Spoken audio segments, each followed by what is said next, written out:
Mesdames, Messieurs, peuple congolais, je vais ici vous présenter la charte des 10 commandements sociétaux universels de l'individu au XXIe siècle. Préambule. Le processus plus ou moins consensuel de bien-être des uns et des autres partout dans le monde au XXIe siècle résulte d'une évolution naturelle simple.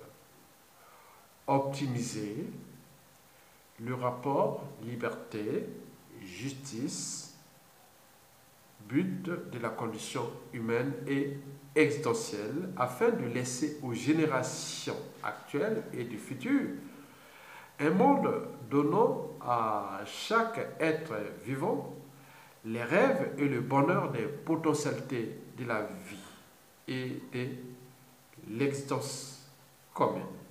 Mesdames, Messieurs, ce processus est devenu un immense projet et programme qui associe dans une volonté citoyenne et une détermination commune et tous ceux qui veulent que le vivre ensemble et partout dans le monde soit possible. Mesdames, Messieurs, ce processus est devenu un immense projet et programme qui associe dans une volonté citoyenne et une détermination commune tous ceux qui veulent que le vivre ensemble et partout dans le monde soit le terrain de jeu des êtres et des citoyens libres et pris des valeurs et principes de liberté, de dignité, de justice, d'éducation optimisée et des nouvelles synthèses sociétales tout au long de ce XXIe siècle.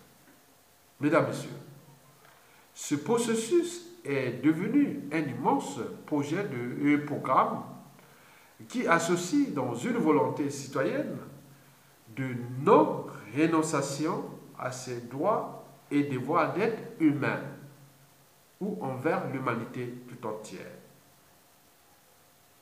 Mesdames, Messieurs, ce processus par lequel j'associe des êtres libres, éduqués et civilisés est une application du principe de l'intérêt général.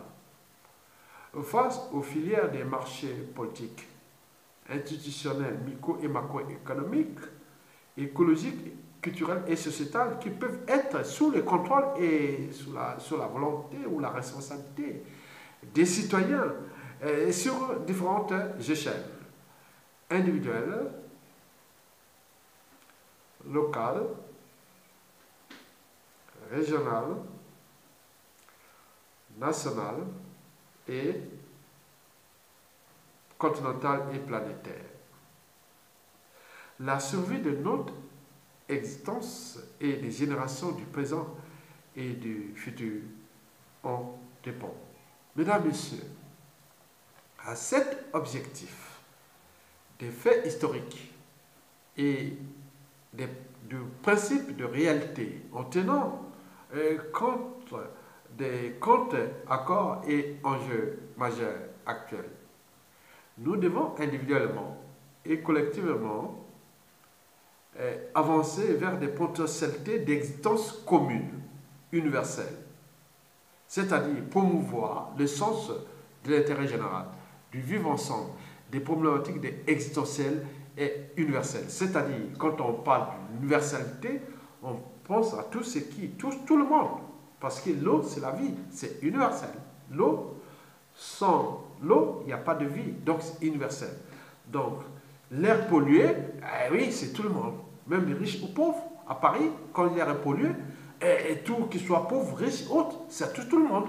Donc, c'est ce processus universel. Mesdames, Messieurs, mes 10 commandements sociétaux universels entendent ici accompagner ensemble et partout dans le monde, tout au long de ce XXIe siècle, nos modes de pensée, plus ou moins transgressifs.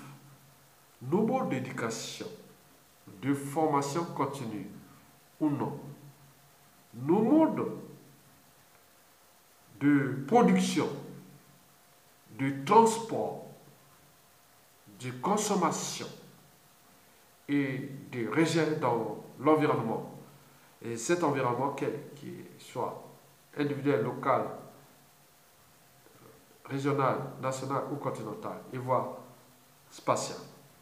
Mesdames, Messieurs, mes 10 commandements sociétaux universels entendent ici accompagner ensemble et partout dans le monde, tout au long de ce 21e siècle, le marché soutenable entre cycle de vie, énergie, matière, entre cycle de vie des produits, consommation et compagnie, et enjeux du développement durable, c'est-à-dire soutenable. La problématique de la décroissance est posée. Et voire de notre survie sur Terre, les problématiques de la consommation des ressources fossiles et renouvelables, de la qualité de notre existence sont ici posées et reposées. Mesdames, Messieurs, la charte des 10 commandements sociétaux universels de l'individu au XXIe siècle implique la mise en œuvre des impératifs suivants. 1. Vous savez que nous sommes dans une machine à laver. Nous vivons dans une machine à laver où des règles et des lois de la vie, de la création et de l'univers, ces lois intangibles, ces lois ne dépendent pas de nous. Nous ne pourrons jamais les contrôler. Donc nous sommes quelque part dans une machine à laver, que ces règles qui sont biologiques, géologiques, géochimiques, par exemple les volcans, les tremblements de terre et autres, nous ne pourrons jamais les contrôler. Jamais.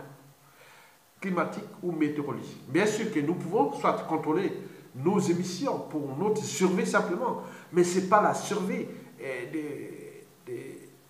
de la Terre et de l'univers. Non, c'est la survie de nous et des espèces que nous vivons en face de... Voilà, donc si nous pouvons protéger nos sources d'alimentation en ressources et qui nous permettent de vivre, c'est ça. Mais pour la nature, nos émissions autres n'ont rien à faire parce que ça ne dépend pas des mêmes règles. Donc, le premier commandement est celui-là, qui est comprendre que nous sommes dans une machine à laver. Donc, comme nous sommes dans une machine à laver, il faut comprendre comment nous pouvons accompagner cette machine à laver. Donc, c'est tout simplement ça. Donc, ça part de lavage, pré-lavage, essorage et autres. On peut couper par la source d'énergie, par une machine en panne et autres. Donc, nous ne pouvons rien contrôler parce que ces lois sont intangibles. Et ces lois existent depuis des milliards et des milliards d'années. Donc, nous pouvons, les enjeux du changement climatique, du météorologique et autres, nous ne pouvons jamais les contrôler. Ce n'est pas nous, on ne peut pas. Retenez bien qu'on ne peut pas. Impossible. Il y a des cycles de glaciation, d'interglaciation, de réchauffement, d'interréchauffement, d'extinction des espèces, création et autres. Ces cycles ont existé déjà pour nous qui connaissons ces mécanismes déjà depuis le précambrien, il y a près de 800 millions d'années, en passant par l'ère primaire, le secondaire, jurassique, et en terminant par les tertiaires, puis les quaternaires, le paléolithique, oui, les néolithiques, l'empire chinois, l'égyptologie, l'empire grec, Jésus-Christ, l'empire romain, l'Antiquité, le Moyen-Âge, la Renaissance, le XVIIIe siècle, le XIXe siècle, le XXe siècle, aujourd'hui au XXIe siècle, et nous allons continuer, nous ne pourrons rien contrôler. Sur ce principe, vous voulez comprendre sur ces 10 commandements, il faut savoir comment accompagner pour que nous ne puissions pas ensemble perturber ces équilibres-là, qui sont déjà désormais visibles dans l'espace. Nous avons plus de 5000 satellites que nous avons envoyés. Et ils vont avoir des perturbations qui ne vont pas impacter la nature. Ce n'est pas la nature qui souffre, mais c'est nous qui allons souffrir avec d'autres espèces. Bien sûr qu'on ne sait pas comment nous sommes placés à cette échelle supérieure de cette existence du vivant. Oui, oui, nous sommes à l'échelle supérieure du vivant. Donc il faut comprendre que nous sommes peut-être dans un cadre, dans un décor, dans une intelligence définie par un être supérieur qui est là, qui n'est pas celui de Dieu comme on pense. Il y a une intelligence quelque part. Est-ce que cette nature existe, qui est aujourd'hui l'univers qui s'étend sur 13 000 milliards d'années-lumière? Bon, mais nous sommes zéro. 13 000 milliards d'années-lumière, c'est comme dire que bon, la Terre est partie de Paris à New York et que vous êtes encore à la Terre, c'est comme l'aéroport de Roissy pour aller à l'aéroport Kennedy de New York. Donc vous voyez tout ce kilométrage. Donc nous sommes qu'à Roissy pour la Terre. Donc c'est énorme. Donc nous ne pouvons rien comprendre parce que les lois physiques, astrophysiques, chimiques, biochimiques, biologiques, géologiques et compagnie ne dépendent pas de nous. Nous ne pourrons jamais les contrôler. Tous les scientifiques qui vous racontent ça, il faut seulement les écouter parce que pour moi, c'est des lanceurs d'alerte et des éveilleurs pour nous éduquer parce que l'inégalité entre coût social, culture et société, c'est tout simplement dans l'éducation ou les formations qu'on donne à l'individu ou plutôt dans celle et qu'on le refuse. Donc, ce qui fait que la souffrance est la pire l'ignorance est la pire des souffrances. Mesdames et messieurs, donc le premier commandement est celui de comprendre que nous ne pourrons jamais contrôler la nature. Jamais, jamais. Ni l'univers. Nous sommes dans un cadre défini et dans un décor. Donc, voilà. Donc on ne sait qui les contrôle. Donc tous ceux qui viennent parler scientifiques, oh, oui, ils apportent cette intelligence qui nous aide à comprendre ces mécanismes pour avancer, simplement pour préserver notre existence. Parce que le moment que ça arrivera, on ne pourra jamais rien faire. Oui, quand il arrive des tornades, des typhons, des tsunamis et autres, non, on ne compte rien. On est tout petit. On est tout petit devant l'univers. Mesdames et messieurs, le deuxième commandement que je pense, c'est probablement les problèmes de religion. Oui, oui, parce que, bon, les religions, bien sûr, je n'ai jamais vu des animaux crier Dieu, Dieu, Dieu, Dieu est grand. J'ai vu à Paris plusieurs fois Dieu, Dieu, oui, j'ai dit non, Dieu est grand, mais vous aussi, vous êtes grand comme Dieu. Oui, vous êtes Dieu. Vous êtes grand comme Dieu. Oui, les religions nous servent dans le sens de la morale et de tout ce qui peut nous calmer pour nos émotions, notre survie, qu'on est quand même humain par rapport aux autres. Mais pas venir dire non, Dieu est grand et comme il y a une force, Dieu, non, Dieu. Nous, au niveau de la science, ni de l'humain, on n'a pas compris comment fonctionnent ces mécanismes. Donc la religion ne pourra jamais apporter ça parce que nous définissons Dieu parce que nous sommes des êtres qui se sont affranchis des autres espèces animales, parce qu'ils n'ont pas de conscience. Nous sommes conscients de nos actes, nos habitudes à comportement. Nous sommes conscients de notre histoire, de notre identité et compagnie. C'est les raisons pour lesquelles nous utilisons Dieu. Dieu, ça ne veut rien dire. Je place Dieu dans le sens de calmer un peu l'humanité, voir qu'il faut protéger tout justement les religions qui apportent les valeurs positives en ce qui concerne la morale. La barrière entre le bien et le mal pour notre existence, simplement. Il n'y en a rien à voir. Parce que tous les scientifiques qui étudient ce qui se passe dans nos cieux, dans l'espace et l'univers, je vous informe que je suis un scientifique venu du Congo-Brazzaville.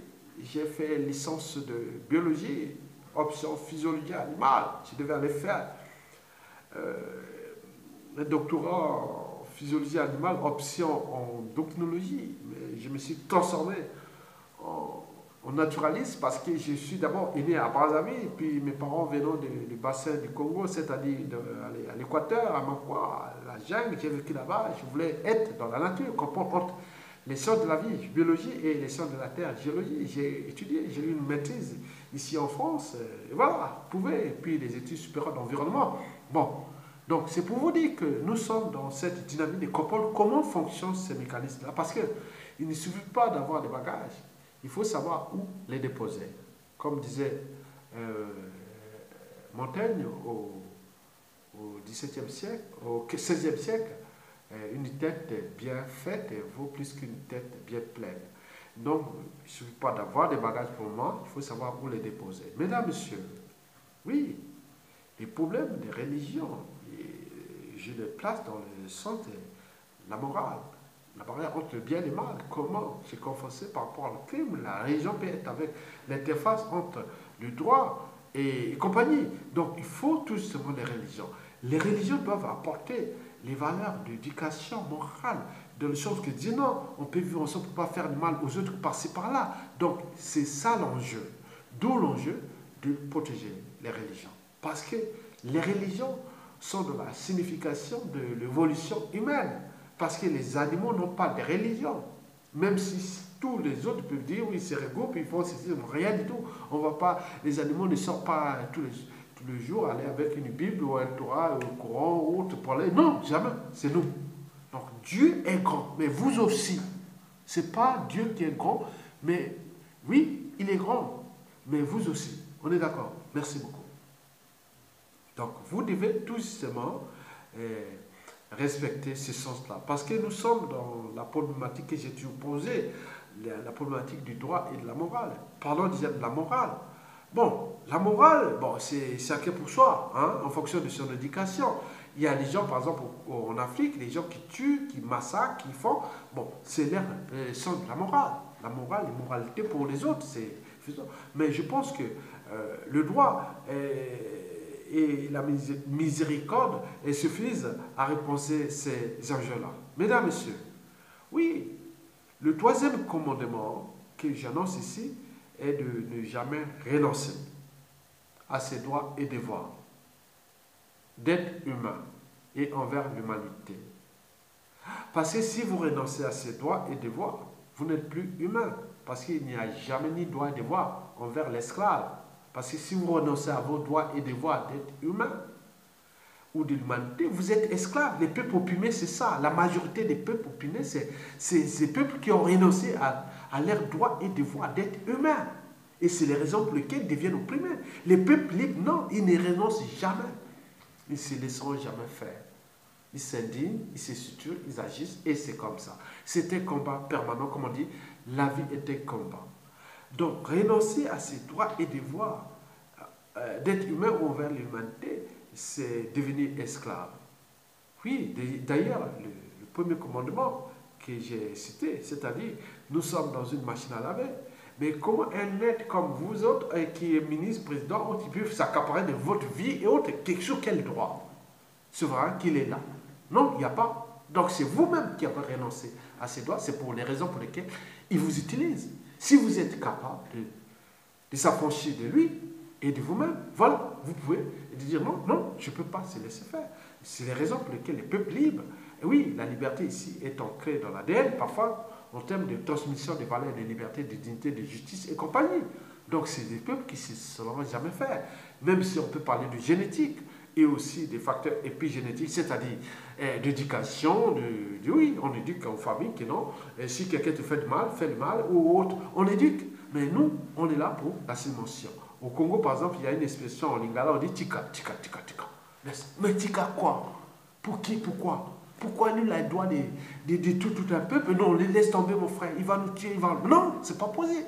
Sacrifiez-vous. Il y a eu des sacrifices humains ici pour s'affranchir de ces gens qui abusent de leur pouvoir politique pour détruire le monde. Donc, ne renoncez jamais. Quand vous pensez que votre cause, même perdue d'avance ou non, est juste, légitime et non. Mesdames, Messieurs,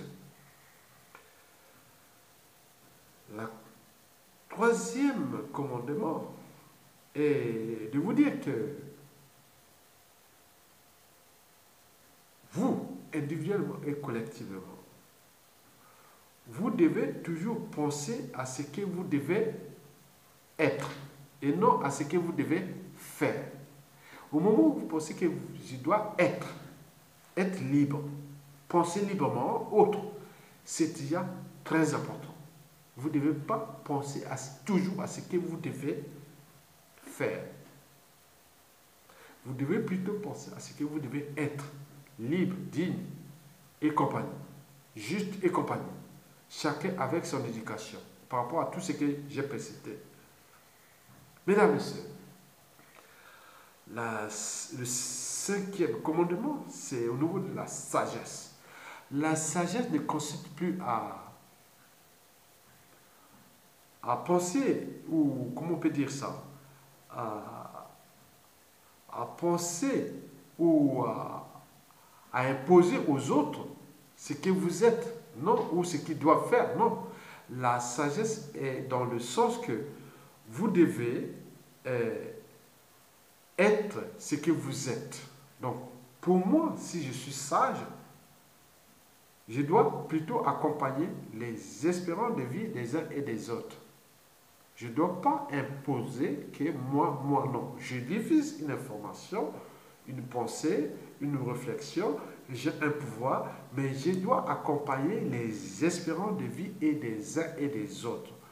Parce qu'en les accompagnant, on évite de frustrer et des problématiques émotionnelles et compagnie. Donc, on doit accompagner les espérances des vies et des autres. Donc, un sage, c'est celui qui accompagne les espérances des vies et des uns et des autres, en tenant compte des principes d'ailleurs de liberté, de justice, de dignité, du vivre ensemble, du sens de l'intérêt général et compagnie. Mesdames, Messieurs, le sixième commandement est celui des pouvoirs. Oui, le pouvoir. Vous amenez, contrairement à ce qu'on peut toujours penser, nous sommes encore des humains, même si au niveau physiologique, nous sommes des humains. Au niveau physiologique, nous sommes des humains. Mais au niveau aussi physiologique, nous sommes des animaux. Parce qu'on a un cerveau de cœur et pompe. Mais nous, humains, ce qui nous distingue des animaux, parce que nous avons affranchi certaines barrières qui sont celles de la raison, l'esprit critique, la conscience, des valeurs et autres qu'on transmet. Mais n'oublions pas que nous restons encore des humains. Nous sommes encore nous sommes encore des animaux. Parce que, oui, il y a des problèmes de dynamique des espèces. Prédation entre proie et prédateur, entre dominé et dominant, les chaînes de reproduction et autres. Nous avons cet instinct qui est encore nous, quelque part. Si vous mettez des individus dans un environnement jungle, il est naturellement possible qu'ils deviennent tous des sauvages, des barbares. Ce qui se passe au Congo-Brazzaville pendant la dictature de Sassou Nguesso. Vous allez au Congo-Brazzaville, si vous êtes en Europe, en France, à Paris, à New York et partout dans le monde, allez au Congo-Brazzaville pendant la dictature de Sassou Nguesso de France-Afrique. Vous allez voir que les gens sont devenus là-bas presque des sauvages. Parce que si on laisse les gens, il n'y a plus ni loi, ni règles et compagnie. Donc les gens ont tendance à devenir des animaux. Allez là-bas, c'est un environnement animal, sauvage. Allez voir ça. On arrête, on arbitre, on torture, on fait. C'est un monde, on n'a jamais vu ça dans l'histoire du mal. Donc cet environnement criminogène, antisocial, est là, en Afrique, au Congo-Brazzaville. Allez au Congo-Brazzaville. Au moment où je vous parle, nous sommes le 28 mai 2018. Allez au Congo-Brazzaville. Vous allez voir la signification de cet esprit, de la dynamique des espèces, c'est-à-dire les gens qui résistent même au principe même de l'évolution. Donc nous sommes au stade de la sélection naturelle, de la loi du plus fort, de la jungle, entre proie et prédateur, dominant, dominé et autres. Donc c'est une inversion de processus d'évolution. Donc la loi de la sélection naturelle, donc les êtres les plus forts qui s'adaptent. Et voilà, donc si on cherche à s'adapter dans un écosystème devenu criminogène, entrepris par Paris, l'Élysée. Par exemple, en France, ici, on éduque, le régime de Sassou Nguesso a instrumentalisé cette loi de la sélection naturelle. Elle s'est passée déjà depuis 2015 pendant le référendum anticonstitutionnel, elle s'est passée depuis le hold-up électoral, et l'éducateur vient ici en France, il va venir ici et tout ce monde montre aux yeux de la civilisation au XXIe siècle que l'Afrique n'a pas encore franchi les barrières de la civilisation et de l'histoire humaine. Donc on invite des sous-traitants d'écueillers, des des gens qui viennent et qui brutalisent là-bas. Donc, quel repère moral et ni de normes sociales. Donc, c'est un environnement complètement perturbé. Donc, les raisons pour lesquelles je vous dis que plus vous repartez dans un environnement où on ne respecte plus rien de règles, donc vous êtes en présence des êtres, des reptiliens, donc des êtres froids, sans ou vérité ou motion séparées, sans âme ni conscience,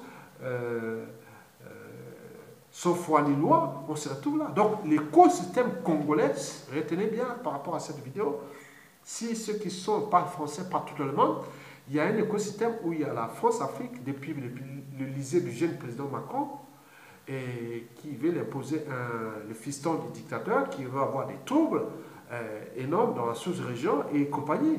Donc nous sommes en présence de la France qui instrumentalise quelque part la sélection naturelle au Congo-Brazzaville. Bien sûr que la France fut le pays qui avait inventé le code noir au XVIIe siècle.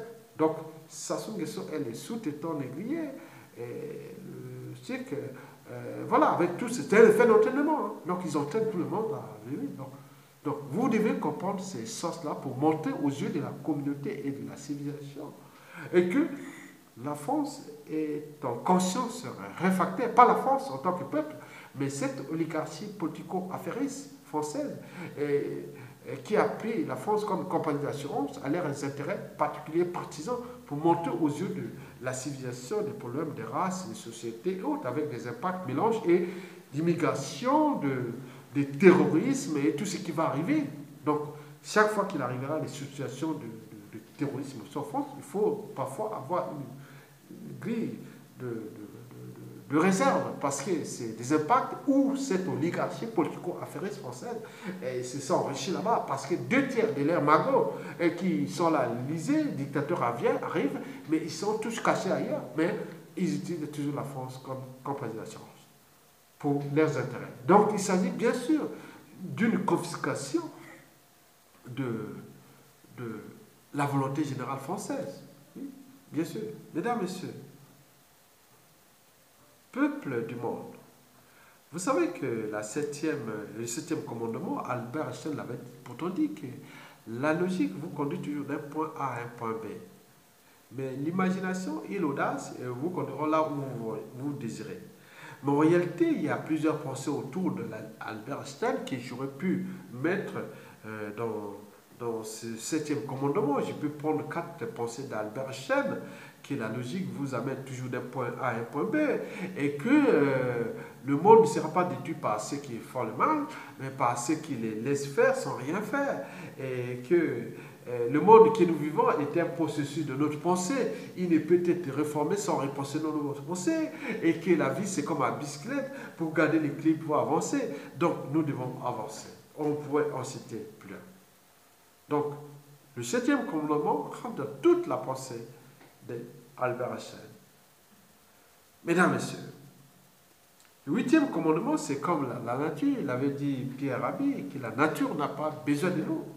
C'est nous qui avons besoin de la nature. Et donc, nous devons l'accompagner. Parce que les mécanismes que j'ai précités, qui sont des mécanismes d'abord atomiques, moléculaires, physico-chimiques, biologiques, géologiques, géochimiques, même paléontologiques, de la géophysique du globe, des champs de l'évolution, du créatinisme, du Big Bang, de toute cette dynamique des espèces et tout ça, des lois de la sélection naturelle, et tout ça, c'est des mécanismes, forces qu'on peut interpréter ça en tenant compte des maxi-sciences, des méga-sciences. Donc tout est encore à étudier. Donc si je reviens sur cette problématique que la nature n'a pas besoin de nous, mais c'est nous qui avions besoin d'elle, disait Pierre Rabhi. Donc nous devons accompagner cette nature pour comprendre les mécanismes de notre survie. Je vous l'ai dit que nous sommes dans une machine à laver, que nous ne pourrons rien faire.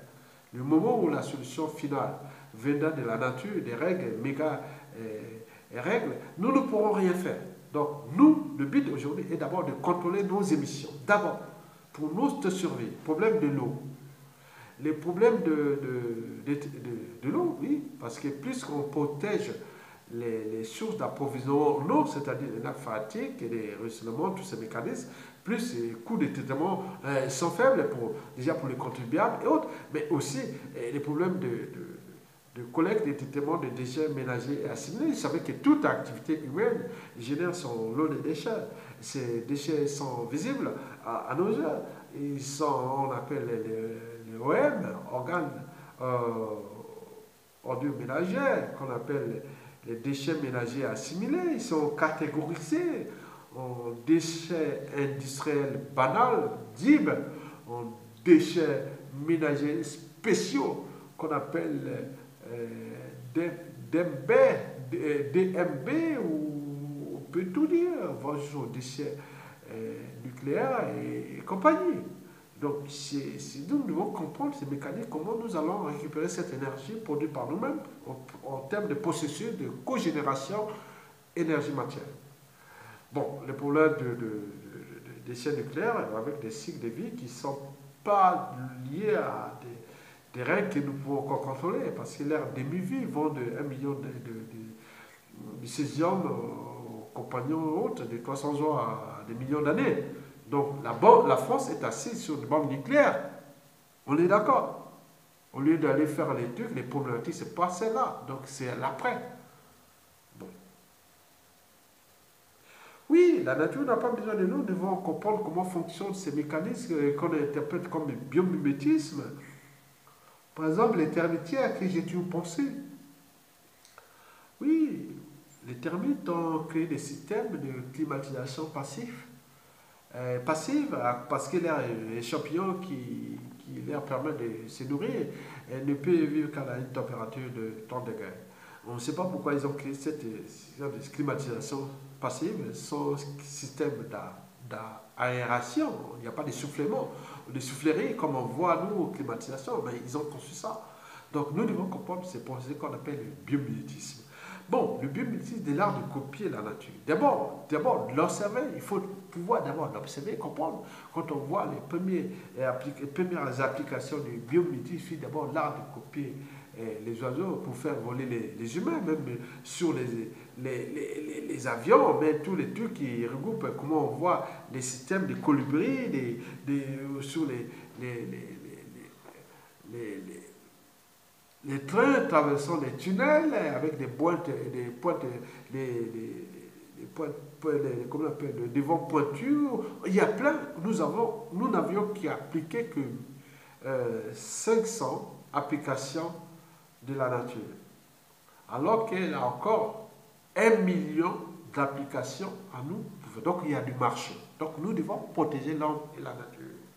Et tous les écosystèmes. Comment c'est la un dictateur, Sassou Nguesso, du bassin du Congo, s'accapare de M. Point. Ils viennent faire la fondation de Brazzaville, le Fonds bleu, pour déforester, pour un individu. Et qui est venu là, par exemple, dans une situation un peu accidentelle, qui s'entourait du dictateur, qui était français, qui est là, soi-disant, qui fait tous les tours d'Afrique du Sud et autres. Mais attendez, il y a un moment donné, on s'est dit, voilà, qu'est-ce que c'est l'humanité? Est-ce qu'il faut se rentrer dans une conscience réfractaire globale, détruire tout? On peut détruire pour qu'on reste là. Voilà. Pourquoi nous ne pouvons pas repenser ça?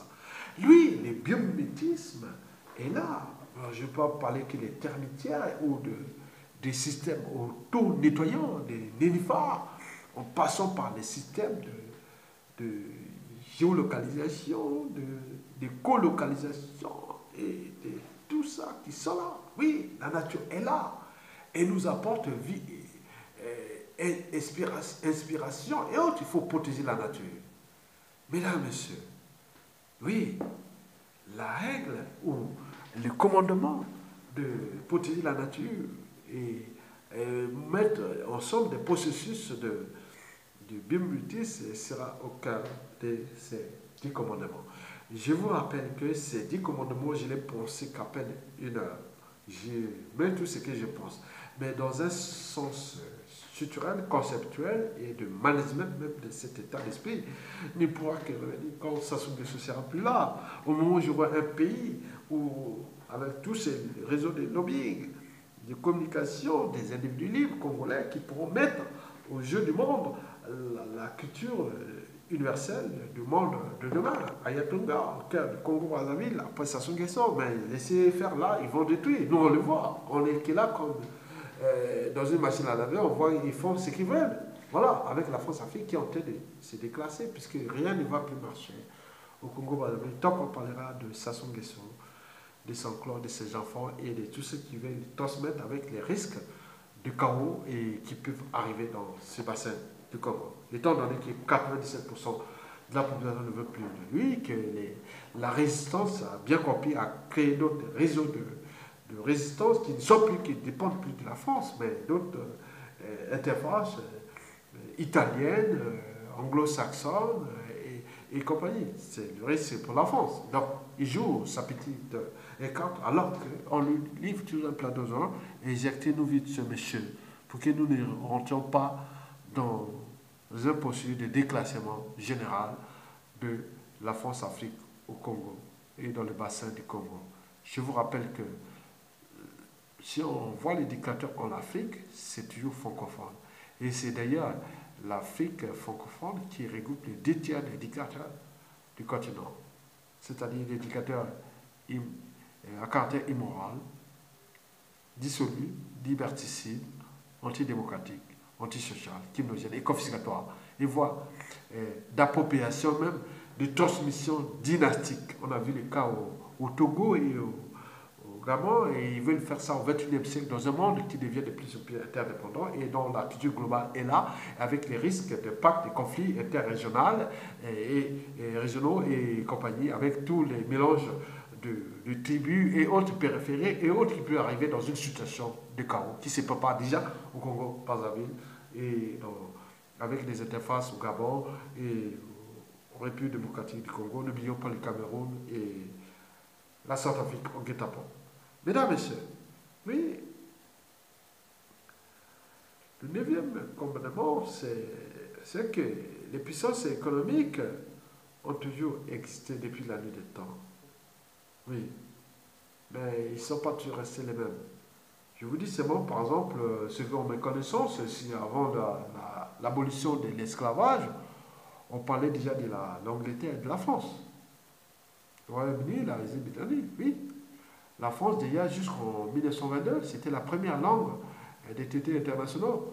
Et oui, mais depuis là, il n'y a plus rien, c'est l'anglais. Après, arrivé les États-Unis, après, il arrive la Chine, le monde n'est pas immuable. Donc, tout est transformé. Donc, il y a des gens qui fuient maintenant la France, qui vont se structurer ailleurs, et il arrivera dans un bloc des rapports de force. Ça, c'est sûr et certain. Et la France aura perdu. Ce n'est pas la diaspora congolaise qui aujourd'hui ont terminé. On donne tous les indicateurs pour dire non, faites partie de ce monsieur.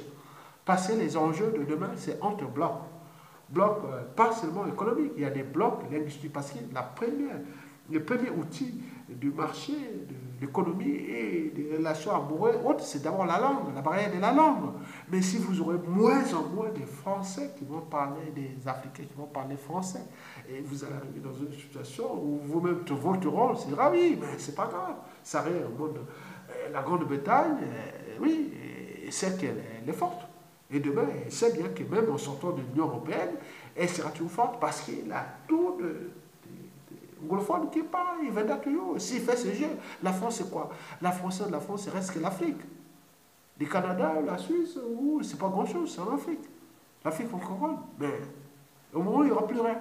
C'est l'anglophonie, et l'hispanique, et les Chinois et autres. Voilà. Donc, il se prépare à ça. Donc, c'est des bouleversements à venir tout au long de ce 21e siècle que vous pouvez comprendre en voyant tout ce que vous pouvez voir. Les combines entre les présidents français de ce début de ce 21e siècle, en commençant déjà par Sarkozy, puis Hollande et aujourd'hui Macron, un jeune. Et voilà. Donc c'est un processus. Donc les gens n'ont rien à faire perdre. Mais la France risque de perdre gros parce que les autres là-bas n'ont pas de monnaie coloniale ni de ceci. Ils peuvent mais la France peut perdre gros. Presque plus de 1/3 de son budget complètement. Donc ça peut créer des situations ici nouvelles. On leur donne tous les outils pour avancer techniquement pour un processus long qui peut aller sans impact. Mais On ne sait pas. Mesdames, Messieurs, oui, le problème de la France est soulevé parce que si elle ne prend pas cet enjeu, parce que je parle de ces fondamentaux, parce que je suis quand même d'un pays où la France fait sa loi et qui est en train de tout déclasser avec le dictateur qui vient faire sa loi, mais dans un monde qui devient interdépendant et des gens de ces parlements, il y a des choses qu'on dit, non, on n'en parle pas. Il y a des puissances économiques qui sont derrière ce bassin du Congo, que la France contrôle, va avec ça, malgré rien, mais le but est aussi, quelque part, selon certaines choses, qu'il faut renforcer cette Afrique francophone à l'échelle du Congo, du bassin du Congo, pour que la France soit devant le mur accompli et qu'il va chercher où les autres vont rentrer dans un cadavre de France Afrique.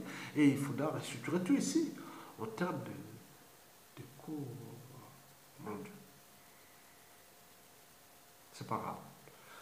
Donc, le dixième commandement, c'est surtout voir que c'est vous-même, comme l'a dit Montaigne, oui, du bagage que je parle, du bagage. Il ne faut pas, surtout, comprendre que vous êtes libre et intelligent. Donc, il ne suffit pas d'avoir des bagages, mais il faut savoir où les déposer. Montaigne, au XVIe siècle, avait pourtant dit que une tête bien faite vaut plus qu'une tête bien pleine. Je suis une tête bien faite. Je reste humble, mais je diffuse ça. Non seulement pour moi, pour les besoins de l'histoire. Oui, si je reste vivant après cette dictature et qui cherche à nous tuer ici, parce que je vous dis sincèrement, ce que je dis, je ne veux même pas aller au commissariat autre. En sortant de la plaine de Coin de Chavon, je passais par la rue Kléber, en montrant après, voilà, pour voir, parce qu'il y avait des agents de Sassou Nguesso qui me suivaient, voilà, je savais, même si j'avais des comptes gens qui suivaient, parce que, quelque part, ils sont passés avec une voiture noire, teintée, avec un fusil, ils ont fait aïe aïe aïe, ils ont monté, ils sont pas bourrés, ils sont montés sur la place Carnot, à Montreux, vite fait. Ils ont monté sur la. Je connais le nom, puisque Montreux, je connais. Donc on les suivi. Donc vous voyez qu'ils font leur démonstration de force, qui dit que moi, nous en France, les intelligences, même universelles, sont désormais en danger en France pendant la dictature des Sassou et des Nguesso. Je ne lis pas seulement pas pour moi, je lis pour les autres, parce que, bon, en Afrique, j'ai connu des docteurs, des professeurs, des gens intelligents qui sont tous morts là-bas, dans les conditions de vie exécrables. N'oublions pas Mokoro qui fut un grand nombre d'États, un militaire bien avec une condition d'autres. Donc on se demande, donc il n'y a plus de règles. Donc je laisse ça seulement pour moi-même déjà, oui, pour moi-même quelque part, mais pour les besoins de l'histoire et aussi de ma descendance tout au long de ce 21e siècle. Enfants, petits-enfants, arrière-petits-enfants, qu'on n'a pas eu un papy qui n'était pas bête, un papy intelligent. On en parlera. Si ça se tombe dans les bonnes conditions, que nous pouvons repenser les Congo. Mais si ça tombe dans le chaos, c'est pas grave. Ils peuvent tout faire, et tout ce qu'ils connaissent de nous. C'est leur monde. Il n'y a pas de problème. Au moment où nous avons aussi des gens qui travaillent de l'ombre, qui les suivent, et qui les fliquent, qui les font, oui. C'est un monde des comptes fiscaux, qu'on appelle espionnage contre espionnage. Donc on se voit, on se méfie. Mais eux, ils ne sont pas du côté de l'histoire du Congo. Je suis du bon côté de l'histoire du Congo. Et donc s'ils ne comprennent pas ça, ils ont tout perdu eux aussi. Je ne veux pas me laisser faire. Ils ont tout volé, ils ont tout tué, ils ont tout ici en France, ils ont tout les tout. Mais pour qu'ils viennent nous foutre là-bas, les bazars, on sort là, ils sont là. Ils sont là, hein? Mais là-bas, on le sait. Là-bas, on le sait.